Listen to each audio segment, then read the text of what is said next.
శ్రీమాత్రే నమః. అందరికీ నమస్కారం. శ్రీమద్ దేవీ భాగవతములోని ద్వితీయ స్కందం అనగా 2వ స్కందం నిన్నటితో సమాప్తమయ్యేది కదా. ఇవాళ 3వ స్కందం గురించి తెలుసుకుందాం. జనమేజయుడు వ్యాస మహర్షిని ఇలా అడిగాను, భగవాన్, మీరు అంబాజ్ఞానము అనగా పరమ పవిత్రముకు నవరాత్రి వ్రతమాచరించి దాని ద్వారా దేవిని ఆరాధించమని నాకు చెప్పిరి. ఆ దేవి ఎవరు, ఎలా ఉండును, ఎప్పుడు ఉద్భవించును, ఆ దేవిని ఏమని కోరాలి, ఆమెని ప్రసన్నురాలిని ఎలా చేసుకోవాలి, ఏ ఏ గుణముల చేత ఆమె ప్రకటితురాలయ్యి ఉన్నది, అంబాజ్ఞానము ఏ విధముగానున్నది, దాని స్వరూపములేమిటి, అది ఎట్టిది, దయానిధి, మీరు దయచేసి వీటన్నిటినీ పూర్తిగా నాకు వర్ణింపుడు అని కోరెను. బ్రహ్మాండ విషయము ఏమి చెప్పబడినదో అది ఎట్లున్నదో ఈ విషయములన్నిటినీ నాకు తెలుపుడు. బ్రహ్మ, విష్ణువు, రుద్రులు ఈ ముగ్గురు సకల వేదములను శాసించువారని చెప్పెదరు. క్రమముగా సృష్టి, పాలన, సంహార కార్యములు వీరి వల్లనే జరుగుచున్నది.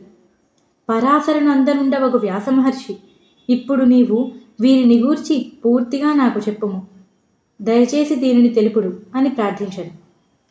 అప్పుడు వ్యాసమహర్షి ఇట్లు చెప్పుచున్నారు, రాజా, నీ బుద్ధి చాలా పవిత్రమైనది. బ్రహ్మాదుల ఉత్పత్తి ఎట్లు జరిగినది అని నీవు నన్ను అడిగితివి. ఇది చాలా కఠినమైన విషయము.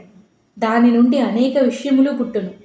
ఈ ప్రశ్ననే పూర్వము నేను నారదుణ్ణి అడిగితిని. ఆయన చెప్పిన సమాధానమే నేను నీకు చెప్పేదను. వినుడు. ఒకానొక సమయమున సకల జ్ఞాన సంపన్నుడగు మునివరుడు నారదుడు విరాజమానుడై ఉండెను. వేదములో సర్వోత్కృష్ట జ్ఞాతయగు ఆ మునీంద్రుడు దర్శన భాగ్యం నాకు అప్పుడు కలిగెను. ఆయన చాలా శాంతస్వరూపుడు. ఆయనను చూసి నేను చాలా ఆనందపరవశుడనైతిని. నేను ఎదుటకు వెళ్ళి ఆయన పాదాలకు నమస్కరించి ఆయన చెప్పిన వెంటనే ఒక సుందర ఆసనమున కూర్చుంటిని. ఆ సమయమున మునివరుడగు నారదుడు గంగాతీరమున ఒక నిర్జన ప్రదేశమున, ఎవరూ లేని ప్రదేశమున ఇసుకరాళ్ల మీద కూర్చొని ఉండెను. కుశల ప్రశ్నలు అడిగిన తరువాత నేను నారదుడిని ఇలా అడిగితిని, మునీంద్ర, మీరు బుద్ధిమంతుడు. పూర్తిగా ఈ బ్రహ్మాండములకు ప్రధానకర్త ఎవరు? మునివర, ఈ బ్రహ్మాండము ఎక్కడి నుండి ఉద్భవించినది? ద్విజవర, దానితో పాటు ఈ బ్రహ్మాండము నశించునదా లేక శాశ్వతముగా ఉండునదా? దయచేసి తెలుపుడు. దానిని రచించినది ఒకరేనా లేక అనేకులా? కర్త లేకుండా కార్యము జరుగుదు కదా. ఈ నా ప్రశ్న నా హృదయమునందు తిరుగుచూ ఉన్నది. భగవంతుడు శంకరుడు పరమ కారణమని జగత్తును సృష్టించిన వాడని కొందరు చెప్పుదురు. దేవాదిదేవుడకు శంకరుడు అవినాశి అని, ఆయనకి ఎప్పటికీ జననమరణములు లేవని, ఆత్మయందే ఆయన ఎప్పుడూ నిమగ్నమయుందురని కొందరు చెప్పుదురు. చాలామంది ఇతరులు విష్ణు భగవానుని ప్రశంసించెదరు. ఆయన శక్తిశాలి అని, అవ్యక్తుడని, సకలైశ్వర్య సంపన్నుడని, పరబ్రహ్మ పరమాత్మయని చెప్పెదరు. ఆ స్వామి కృపచేతనే భక్తి ముక్తి రెండునూ సులభమగును అని చెప్పెదరు. ఆయన శాంతస్వరూపుడు. అన్ని వైపులా ఆ ప్రభు ముఖములున్నవని, ఆ ప్రభు సర్వవ్యాపి అయిన పురుషుడని, విశ్వమునకు కాపాడుట ఆయన స్వభావమని, ఆయనకు జననమరణములు లేవని ఇంకొందరు చెప్పెదరు.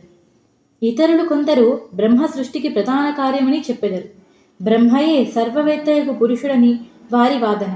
సంపూర్ణ ప్రాణులకు అభ్యుదయమును శ్రేయస్సును ప్రసాదించుట ఆయన మీదనే ఉన్నదని, దేవాదిదేవు చతుర్ముఖుడు ఆ బ్రహ్మ విష్ణువు యొక్క నాభికమలము నుండి ఉద్భవించెనని కొందరు చెప్పెదరు.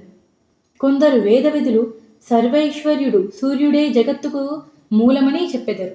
మరి వీరందరిలో ఎవరు నిజం చెప్పుచున్నారు?